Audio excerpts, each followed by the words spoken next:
Contouring will also prevent sheet erosion, which is even worse than gullying, since it peels the topsoil from a field in such small layers that until all your topsoil is gone, you don't realize what's happening.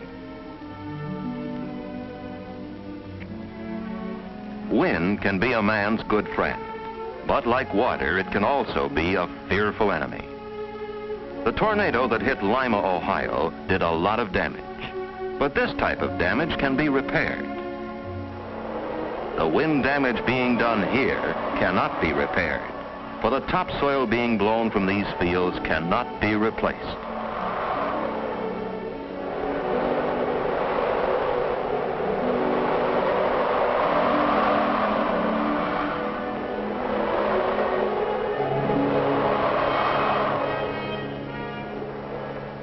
A windbreak will slow down wind and reduce wind damage, and fields can be still further protected against both wind and water damage by cover crops like winter rye or crimson clover.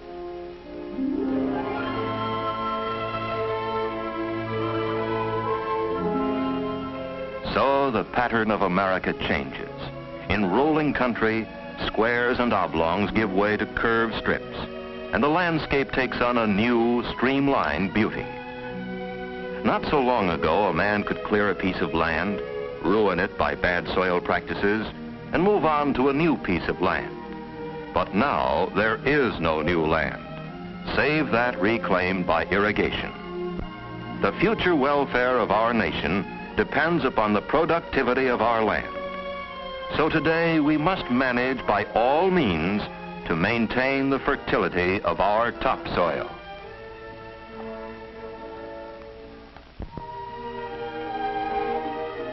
When the white men came to America, they found a continent covered with wildlife. A man with a gun seldom went hungry, since meat for food and hides for clothing were there for the taking.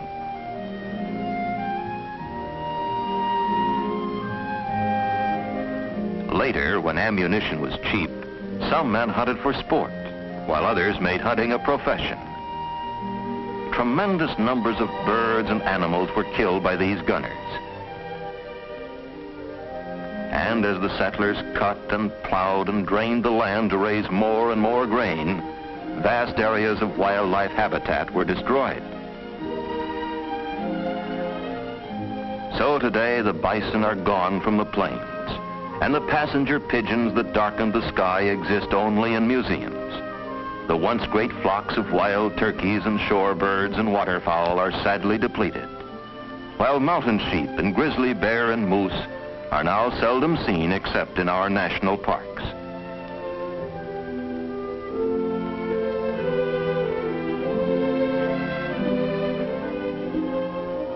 Only at the 11th hour did we take steps to save some fragments of the once vast herds and flocks.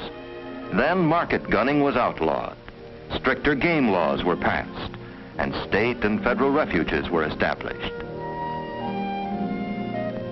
Bison and antelope cannot exist without extensive grasslands.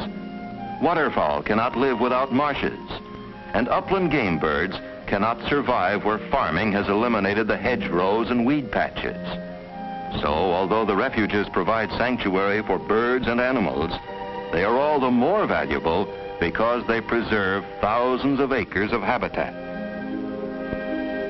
The recreational value of our wildlife is enormous. Every year, millions of Americans enjoy the exercise and relaxation and excitement that come from hunting, while millions more enjoy just watching birds and animals.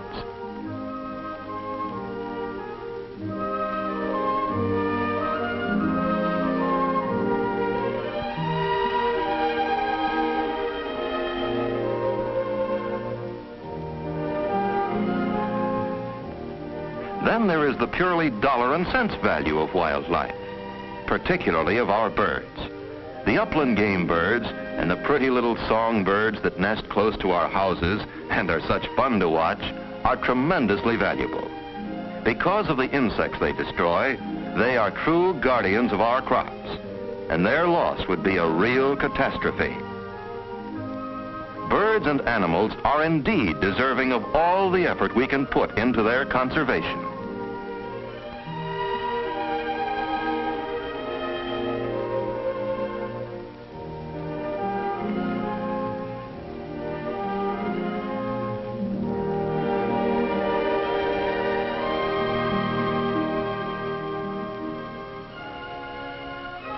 One of this continent's most valuable resources was water.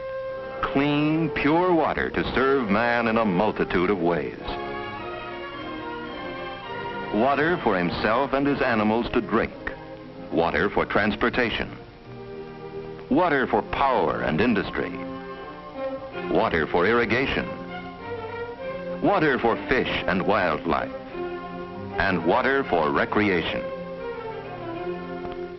Save in a few arid regions, we had so much water that shortages seemed impossible. Clean, usable water was something we just took for granted. Up in the hills of New England, a river is born. Rainwater soaked up by soil, well covered with trees and shrubs and decaying leaves, comes to the surface, and a tiny brook starts toward the sea. It is cool and pure as it goes singing toward the sea. It is water that a man can drink. Water in which fish can live and kids can swim. Best of all, perhaps, it is the kind of water by which a father can sit with his son and dream of the future. But after a while, the water meets a mill and a dam. Here it is still pure and clean, but it is not pure and clean below the mill. In just a few hundred yards, it loses all its purity. In just a few hundred yards, it stops singing, for into it the men of the mills pour industrial wastes, and the women of the city fling garbage and refuse. No one should be allowed to do this to a river, for a river ought to belong to the people and be for their enjoyment. But in many parts of the country, once lovely streams are being turned into stinking open sewers.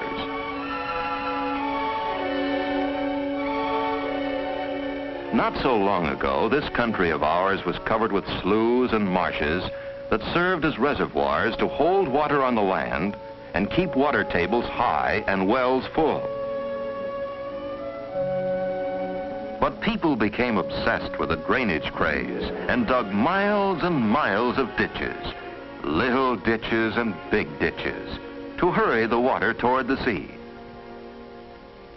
Because of ill-planned drainage, we often destroyed marshes that raised waterfowl and fish and fur, and got instead land that produces only nettles or half-ground corn.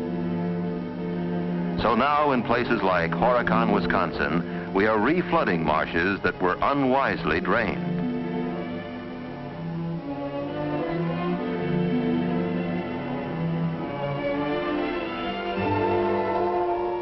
Every time a marsh is drained and water is hurried to the nearest river, we increase the likelihood of downstream floods. So we spend millions and millions of dollars to build higher and higher levees and bigger dams. Year after year, we pour more and more money into these colossal structures. And year after year, the snows melt, the rains fall, and the floods grow worse.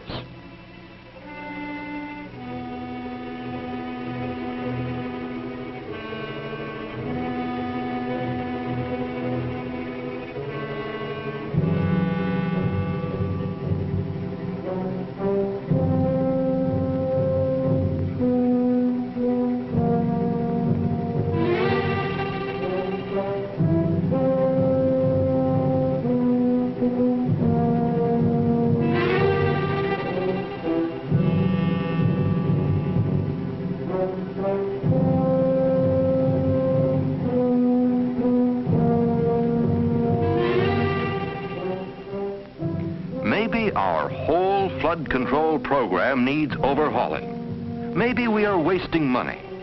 Maybe the place to control floods is where they start, high up on the streams.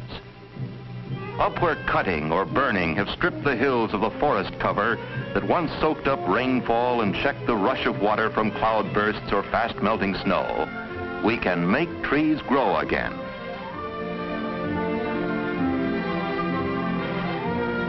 Up where too many cattle have grazed, we can reseed the slopes and make the grass once more grow thick and strong.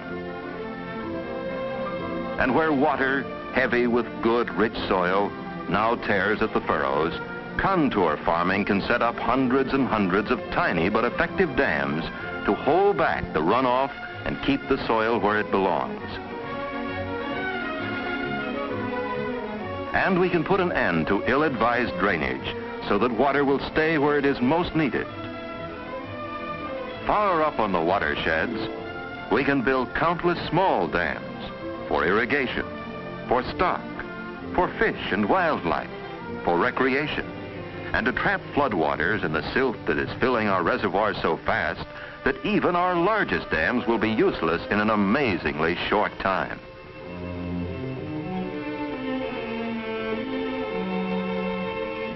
Perhaps better land management and many small upstream dams would do more to stop floods than big, expensive downstream dams. Perhaps we need less flood control and more flood prevention.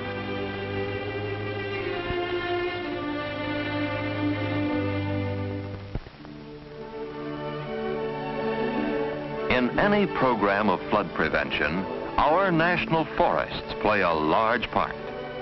As of today, we have 153 national forests with a total area of 180 million acres.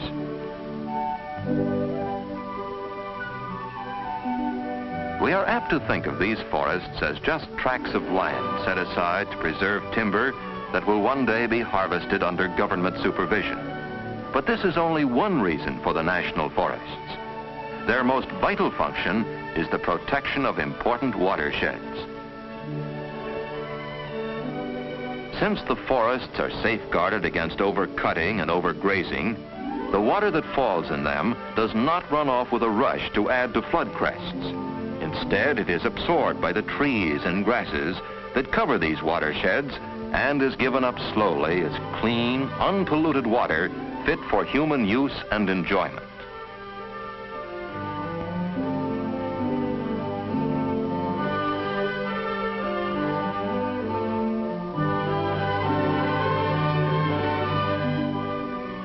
Grazing is allowed under permits granted by the Forest Service. And today, over 1 million head of cattle and 3 million sheep graze in our national forests. Of course, the forests preserve large areas of wilderness and thus save from destruction habitat suitable for fur bearers and such big game animals as bear and moose and elk. There is excellent big game hunting in the national forests and also splendid fishing in beautiful lakes and streams. And in some of our national forests, the scenery is truly magnificent.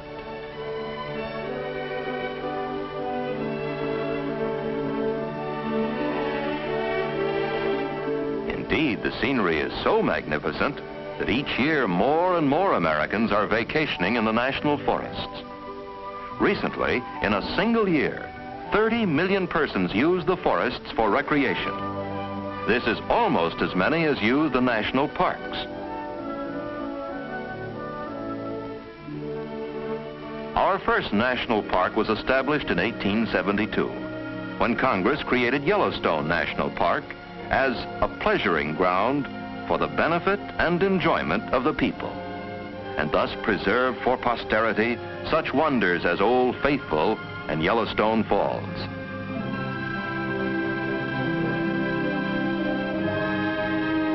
Within the national parks and those smaller areas called national monuments, grazing and lumbering are not allowed. But within them, outstandingly beautiful and unusual areas of primeval America are preserved for all the people for all time.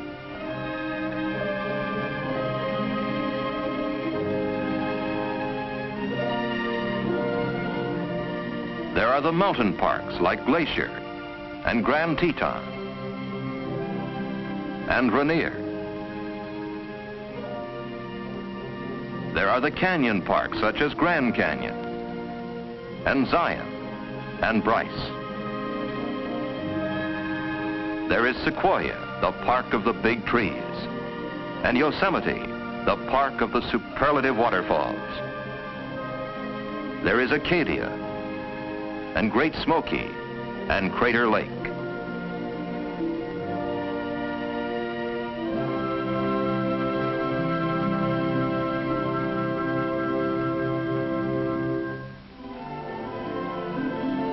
Every park is different, and every one is enjoyed by thousands of city-weary people who throng to the parks on their holidays. Many just drive around and look at the scenery and at the wildlife that can often be seen right from the road.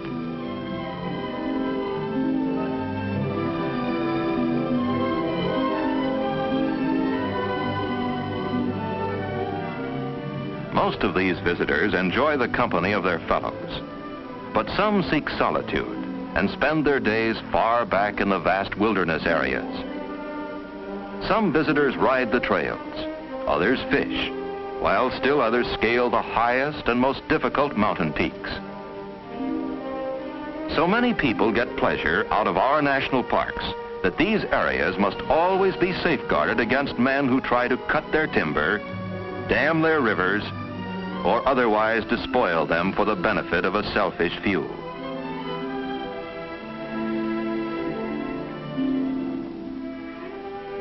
Yes, Bill, this is your country, your American heritage.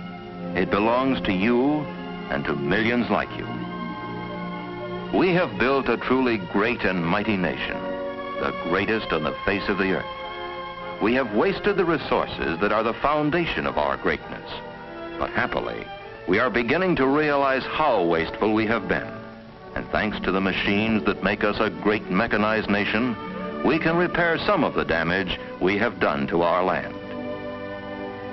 Just think, Bill, we may soon have 200 million persons to feed, clothe, and house. But using the wisdom and knowledge born not only of our successes, but also of our mistakes, we can continue to be the most blessed of all nations.